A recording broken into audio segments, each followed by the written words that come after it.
नमस्कार दोस्तों, आज हम लेकर आए एक ऐसी कहानी जो सच्ची दोस्ती और प्रेम विनम्रता की सबसे बड़ा उदाहरण है। श्री कृष्ण और सुदामा की मित्रता की कहानी हमें ये सिखाती है कि सच्चा दोस्त वही होता है जो समय और परिस्थितियों से परे हमेशा साथ देता है। तो चलिए शुरू करते हैं। कुछ समय पहले से उज्जैन के संदीपनी आश्रम में दो बालक शिक्षा प्राप्त कर रहे थे। एक थे द्वारकाधीश के राजकुमार श्री कृष्ण और दूसरे थे वो गरीब ब्राह्मण पुत्र सुदामा। दोनों की गहरी मित्रता थी। वे साथ पढ़ते, साथ खेलते और साथ भोजन करते थे। एक दिन गुरु माता ने उन्हें जंगल से लकड़ियां लाने भेजा। जंगल में अचानक तेज बारिश शुरू हो गई। दोनों पेड़ के नीचे बैठ गए।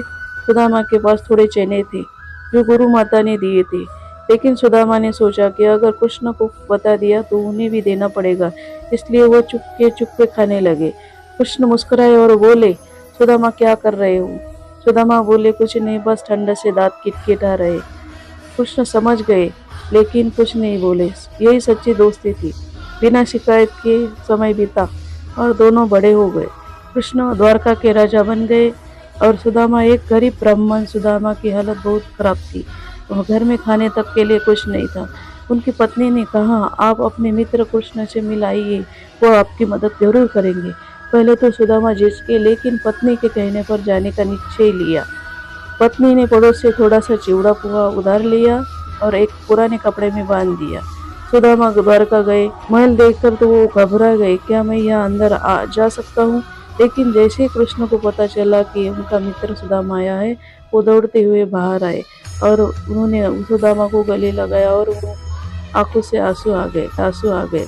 उन्होंने कृष्ण ने उन्हें अपने महल में ले लिया, उनके पैर धोए, उन्हें सिंहासन पर बैठाया। रानी रुक्मिणी यह सब देखकर आश्चर्य में पड़ गई।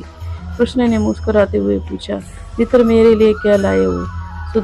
सुदामा शर्माने लगे, कुछ नहीं बोले, लेकिन कृष्ण ने खुद उनके कपड़े से बंधा हुआ चिवड़ा निकाल लिया। वे बड़े प्रेम से उसे खाने लगे जैसे कोई अमृत हो। कृष्ण बोले, मित्र यह दुनिया का सबसे स्वादिष्ट भोजन है क्योंकि इसमें तुम्हारा प्रेम है। सुदामा ने कृष्ण से कुछ भी नहीं मांगा, वो सिर्फ अपने मित्र से मिलने आए थे। अगले दिन वो वापस अपने गांव लौटे। तब उन्होंने अपना घर देखा तो वो